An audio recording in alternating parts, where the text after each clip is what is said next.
మీరు ఆ మధ్య ఆ సినిమా సక్సెస్ మీట్లో కొంచెం వల్గారిటీగా వచ్చే విధంగా కొంచెం మాట్లాడడం జరిగింది. అంటే మీరు ఆ ఉద్దేశం లేకపోవచ్చు, ఉందో లేదో నాకు తెలియదు, అంటే బాల్ పిసుక్కోవడం అన్న దాని విషయంలో కొంచెం మాట్లాడారు. అంటే ఏంటంటే సామాజిక ఆర్టిస్ట్ అనగా కొంచెం సామాజిక బాధ్యత అన్నది ఉండాలి కదా, దాన్ని రకరకాలుగా వెళ్తుంది జనాల్లోకి, మీరు ఒక బాధ్యతాయుతంగా మాట్లాడాలి కదా పబ్లిక్ ఫంక్షన్స్లలో అన్నది నా ప్రశ్న. అది ఎంతవరకు ఏం జరిగింది, మీరు ఎంతవరకు రియలైజ్ అయ్యారు ఆ విషయంలో? నిజం సార్, బాగా రియలైజ్ అయ్యాను. అప్పుడు అలా మాట్లాడటం 100% నాదే తప్పు. వాడిన పదం చాలా రాంగ్. అంటే నేను ఇప్పుడు ఏది చెప్పినా కానీ కవర్ చేసుకోవడానికి చెప్పినట్టు అవుద్ది. ఆ బాలే కాదు ఏ బాలన్నా పిసుకోవచ్చు అనేది తీసుకునే విధానం రాంగ్. అంటే సినిమాలో వాడిన గ్రీన్ నవ్వు బాలే కాదు మన దగ్గరలో ఉన్న ఏ బాలన్న ఉద్దేశం నాది. అది ఇంకో రాంగ్ కంటెంట్ వెళ్ళింది. తప్పు లేదు, నేను పేర్లు చెప్పకపోవటం కూడా నాది రాంగ్. ఎవరి గురించి ఎలా జరిగింది, దేని గురించి నేను అన్నాను అనేది కూడా చెప్పకపోవటం కూడా నా తప్పు. నేను అందరికీ సారీ కూడా చెప్పాను, ఒకసారి మళ్ళీ చెప్తున్నాను, ఆ విషయంలో పూర్తి తప్పు నాది. ఇంకోసారి అలా నాకు కూడా తెలిసి వచ్చింది ఇలా మాట్లాడాలి ఇలా మాట్లాడకూడదని. నా వ్యవహారంలో కానీ నేను మాట్లాడే విధానంలో కానీ మార్పు రావడానికి కారణం కూడా అదొకటి. 100% నాదే తప్పు. ఇంకోసారి అలాంటి తప్పు జరగకుండా చూసుకుంటాను. నా కెరీర్ మొత్తంలో ఏదన్నా ఒక బ్యాడ్ ఉందంటే అది కూడా ఎందుకు ఉండాలనేది మా ఇంట్లో వాళ్ళు చెప్పారు. కొన్ని ఉంటాయిరా పద్ధతి. అవును నిజమే. ఆ మాట్లాడిన తర్వాత ఒక అరగంటకి ప్రోగ్రామ్ అయ్యి కిందకు వచ్చిన తర్వాత ఒక విలేకరు అడిగాడు, తప్పు కదన్నా ఇలా అంటావు, తప్పే ఉందన్నా ఇలా జరిగింది కదంటే అప్పుడు నువ్వు వాళ్ళ పేరు చెప్పాలి కదా అంటే అప్పుడు ఆలోచించి కరెక్ట్, మనం ఒకటి ఊహించుకొని అనుకోవటం తప్పు. క్లారిటీ ఉండాలి. నాకు సంబంధం లేని విషయాన్ని నేను భుజాన్ని వేసుకొని నేను పెయిన్ ఫీల్ అయిపోయి ఏదో ఒక మంచిదానికి తప్పు జరుగుతుంది దాన్నే ఎత్తి చూపెడుతున్నారు అనేదాన్ని ఆవేశపడిపోయి చేయటం. చెప్తారుగా ఇలా చూపించినప్పుడు ఈ మూడు మనకే చూపిస్తాయి అనేది నిజం. సో అది ఇంట్రెస్ట్గా చెప్పింది కాదు, వాంటెడ్లీ చెప్పింది కాదు, మీరు అనుకున్న పాపం నా వల్ల ఒకళ్ళు రాశారు, నా వల్ల త్రివిక్రమ్ గారి దగ్గరుండి అలా చెప్పించారు, అందుకే ఆయన నవ్వుతున్నాడు అన్న. నిజంగా నా వల్ల అతనికి అంత బ్యాడ్ పేరు, ఆయన గురించి అలా అనుకోవటం కూడా తప్పు. నేను త్రివిక్రమ్ గారికి కూడా సారీ చెప్తున్నాను, సారీ సార్ నా వల్ల మీరు మాట్లాడారు. మళ్ళీ ఒక మంచి జోక్ చెప్పండి, ఏదైనా ఫ్రెష్ జోక్ ఆ మూడ్లోంచి బయటకు వచ్చి. లేదు, మూడే ఉందండి. సరదాగా జోక్స్ అంటే చెప్పుకుంటూనే ఉంటాం. ఎక్కువ చాలాసార్లు చెప్పేసిన జోకే ఇది, కానీ నాకు జోక్ చెప్పడానికి కానీ ఫస్ట్ ఇదే గుర్తొస్తుంది. అది జంజాల్ గారు చెప్పిన జోకు. ఒకడు కిరాణా షాప్కి వెళ్ళి టమాటాలు కేజీ ఎంత బాబు అన్నాడు.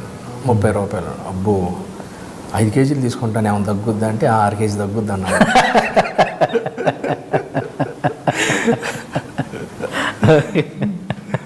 ఆయన ఎంత బాగుంటాయండి అలాంటి జోకులు, ఆయన చాలా బాగుంటుంది. సినిమాలో వచ్చింది జోక్ ఇది. లేదు, జనరల్గా బయట ఆయన చెప్పిన జోకు దాన్ని చాలాసార్లు నేను స్టేజ్ మీద కూడా చెప్పాను, కానీ నాకు బాగా ఇష్టమైన జోకుల్లో అదొకటి బాగా ఇష్టమైన జోకు.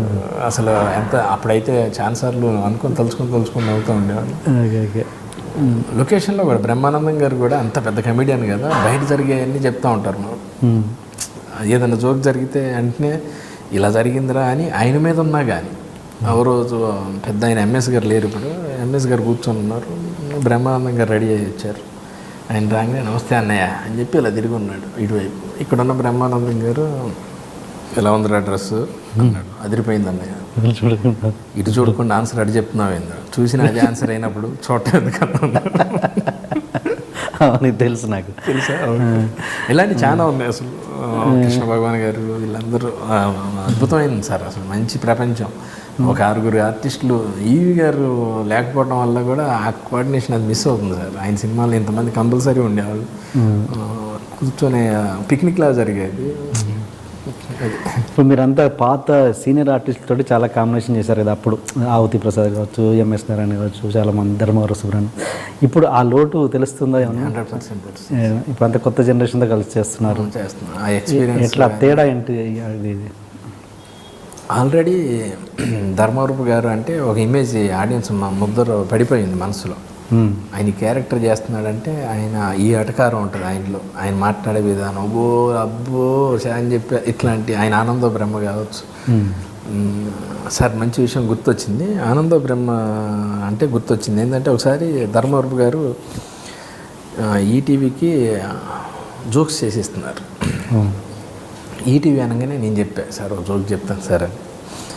చెప్పండి అన్నారు. ఇద్దరు దొంగలు వచ్చి సుబ్బారావు అని బౌర్డు ఏదో ఉంటుంది, డోర్ కొడితే ఆవిడ ఓపెన్ చేస్తుంది. సుబ్బారావు గారు ఉన్నారంటే లేడా మరి రమ్మన్నాడే అనగానే డే గీ అంటున్నారంటే ఆయన ఫ్రెండ్స్ ఏమో అని రండి కూర్చోండి, మంచినీళ్ళు తాగుతారా టీ తాగుతారంటే కాఫీ తాగుతామండి, బాగా స్ట్రాంగ్గా పెట్టండి. వాడు చెప్పాడు 2-3 సార్లు మా ఆవిడ కాఫీ బాగా పెట్టుద్దిరా అని అన్నారంటే ఏదో చెప్పుంటాడులే. ఆవిడ వెళ్ళి కాఫీ పెడతామంటే వీళ్ళు టకాటకా సంచులు తీసి దొరికిన సామాన్ అంతా వేస్తా భుజాన్ని వేసుకొని వెళ్ళిపోతుంటే ఈ టీవీ మీ టీవీ అని వస్తుంది. అవునారా అని చెప్పి టీవీ కూడా వేసుకొని వెళ్ళిపోతాం. బాగా ఏం చేసి చాలా బాగుందాయా నేను పెట్టుకుంటున్నాను అన్నయ్య, నాకు యాక్షన్ ఇస్తాడు అనుకోండి. ఆయన ఆనందం చేశారు. ఇది సినిమాలోది కదా, సినిమాలో ఫస్ట్ అక్కడ వచ్చిందా? ఆయన చేసే సినిమాలో రాలేదు. అవునా, ఈ జోక్ చూసినాను.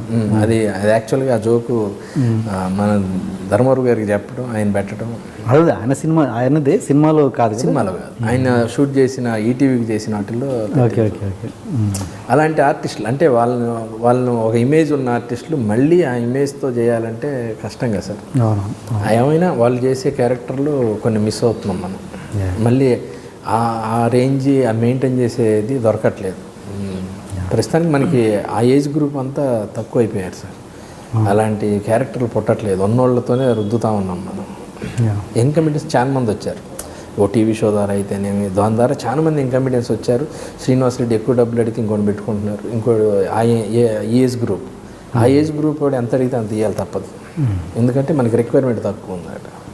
దీని మీద మీ ఒపీనియన్ ఏంటి అసలు? అంటే ఇప్పుడు చాలా కాంపిటీషన్ అనేది విపరీతంగా పెరిగిపోయింది, ముఖ్యంగా ఆర్టిస్టులలో. అంటే ఇప్పుడు సపోజ్ ₹1,00,000 ఇచ్చే ఆర్టిస్ట్ అతను ఎంత ఇమేజ్ ఉన్నా కూడా అతను ఎందుకు తీసుకోవాలి, ఇవాళ వచ్చిన జబర్దస్త్ ఆర్టిస్ట్ని పెట్టేయాలి అన్నది. ఇది ఎటువంటి ఇండికేషన్స్ ఇస్తుంది ఇండస్ట్రీలో? అంటే ఆర్టిస్టుల పరంగా అరే తగ్గించుకోవాలా, లేకపోతే రెమ్యునరేషన్, లేదా అలాగే కూర్చొని ఉండాలా, ఇలా? అదే సార్, మనకి తప్పదంటే రెమ్యునరేషన్ తగ్గించుకోవాలి సార్. ఇతనే కావాలి అనేటట్టు చేసుకోవాలి సార్. ఈ క్యారెక్టర్కి ఇతనే కావాలి, బ్రహ్మానందం గారు చేస్తేనే, లేకపోతే మిగతా కమెడియన్స్ ఎవరైనా సప్తగిరి చేస్తేనే, ఇట్లా వీళ్ళు చేస్తేనే అనేది, వెన్నెల కిషోర్ చేస్తేనే, రాజేష్ చేస్తేనే అనేది క్రియేట్ చేసుకోవాలి. అది క్రియేట్ చేసుకోకపోతే మాత్రం 100% వెళ్ళిపోతే, లేదా మనమే తగ్గించుకోవాలి. సరే భయ్య చేస్తాను నీకు, ఓకే, సినిమా హిట్ అయిన తర్వాత ఏంటి ఏమన్నా పంపిస్తావు, మళ్ళీ ఇట్లా ట్రై చేసుకోవాలి, లేదా ఇతనే ఉండాలి అనేది క్రియేట్ చేసుకోవాలి. ఎందుకంటే టాలెంట్ కొదవలేదు, చాలా మంది వచ్చేస్తున్నారు. బ్రహ్మానందం గారి టాపిక్ వచ్చింది కాబట్టి, మీకు బ్రహ్మానందం గారికి మంచి రిలేషన్ ఉందంట. ఎలా కుదిరింది అది? ఏమో సార్, నేనంటే బాగా ఇష్టపడతాడు, నువ్వు అంటే బాగా ఇష్టం రా అంటాడు. నేను బాగా ఆరాధించేవాడిని ఆయన. అలాంటి బ్రహ్మానందం గారిని ఫస్ట్ టైం చూసినప్పుడు షాక్ అయ్యాను. ఒక క్విజ్ ప్రోగ్రాంలో ఆయన టీవీకి క్విజ్ ప్రోగ్రామ్ చేయడానికి వచ్చారు, సినిమా క్విజ్ అని ఈటీవీలో చేయడానికి వచ్చారు. దాని తర్వాత సుబ్బలేఖ సుధాకర్ గారు చేశారు. ఆయన రేంజ్కి ఆయన షో రామోజీరావు గారి మీద ఉన్న అభిమానంతో, ఆయనతో ఉన్న ప్రేమతో ఒప్పుకున్నారు. ఆడియన్స్ కూర్చుంటారు, ఆడియన్స్ కూడా క్వశ్చన్ అడగాలి. వీళ్ళు కూడా చేసేవాళ్ళు కూడా, డైరెక్టర్ కూడా ఆడియన్స్కి మైక్ ఇవ్వాలి యాక్చువల్గా. అప్పుడు నేను జరిగింది చెప్తున్నా నేను, అంటే వీళ్ళు తప్పు అని చెప్పట్లేదు, నన్ను సదుద్దేశంతో అర్థం చేసుకోండి. ఆ పైన ఉన్నోడు ఎవడో ఆ పైన కూర్చున్న అతనికి బ్రహ్మానందం గారు మైక్ ఆయన నోటి దగ్గర పెట్టాలని డైరెక్టర్ చెప్తున్నాడు. ఆయన వాళ్ళకి మైక్ ఇస్తే వాళ్ళు చెప్తారు కదా, అంటే మీరు అడిగారండి మీరే పెట్టాలండి అని. ఇలాంటివి జరుగుతున్నప్పుడు ఆయన చాలా ట్రై చేసి ఆయన హైట్కి, ఆ పైన ఉన్న ఆయనకి అంటే ఇంకొంచెం జరిగి ఇంకోటి మెట్టెక్కి మళ్ళీ ఇలా జరుగుతుంది సార్ అక్కడ. ఆ సిచ్యువేషన్లో అప్పటికి బ్రహ్మానందం గారు తప్ప పీక్లు ఎవరు లేరు కమెడియన్స్. 10 ఏళ్ళ క్రితం అంటే మంచి పీకు, పటాపట కొట్టుకుని ఆ రేంజ్లో ఉన్న బ్రహ్మానందం గారు అరిచారనమాట. ఓ మైక్ ఆడ పెట్టాలండి, నేనే వెళ్ళి చెప్పాలంటే ఎదురుగుద్ది, నా వల్ల కాదు, నేను చైర్మన్ గారితో మాట్లాడి నేను చేయకపోవచ్చు ఇష్యూ అన్నట్లు ఏదో మాట్లాడుతున్నారు. అంటే నేను ఊహించుకుంటున్నాను ఏం మాట్లాడారు అనేది. కానీ ఒక రగడ అయితే, ఒక చిన్న ఇదైతే జరుగుతుంది. నా దేవుడికి ఇంత కోపం ఉంటుంది, ఇంత నవ్వించి ఆయన్ని ఇంత ఇబ్బంది పెడుతున్నారు వీళ్ళు అని 2 వైపులో కోపం వస్తుంది. దాని తర్వాత మళ్ళీ బ్రహ్మానందం గారు పరిచయం అవడం, ఇద్దరం కలిసి చేయటం, మా కాంబినేషన్లో దరిదాపుగా అన్నీ మంచి కాంబినేషన్ చేసాం. కింగ్ అప్పుడు కానివ్వండి, మిగతా అప్పుడు బాగా బాండింగ్ ఏర్పడింది. ఏదున్నా నేను ఓపెన్గా అడుగుతాను, నేను ఆయన కూడా మంచి సలహాలు ఇస్తూ ఉంటాను. బాగా తెలివైన ఆయన, బాగా పుస్తకాలు చదివిన అతను, జీవితం గురించి బాగా చదివిన అతను, ఎలా జాగ్రత్తగా ఉండాలి, లైఫ్లో ఎలా ఉండాలి, నేను కొంత మాటలు నాకు నోటిదోలు ఎక్కువ ఉండేది, అది కొంత కంట్రోల్ చేసుకోవడానికి కారణం కూడా ఆయన. మొన్నటిదా మీరు అడిగిన ప్రెస్ మీట్గా ఆ దెబ్బతో మొత్తం సమాధి అయిపోయింది నోటిదోలు అని.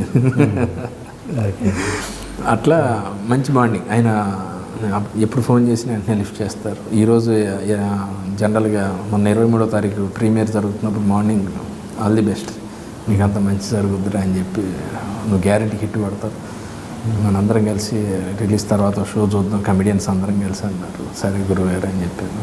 గురుగారు అని పిలుస్తాను. నన్ను నాకు కొడుకురా అంటూ ఉంటారు. మంచి రిలేషన్.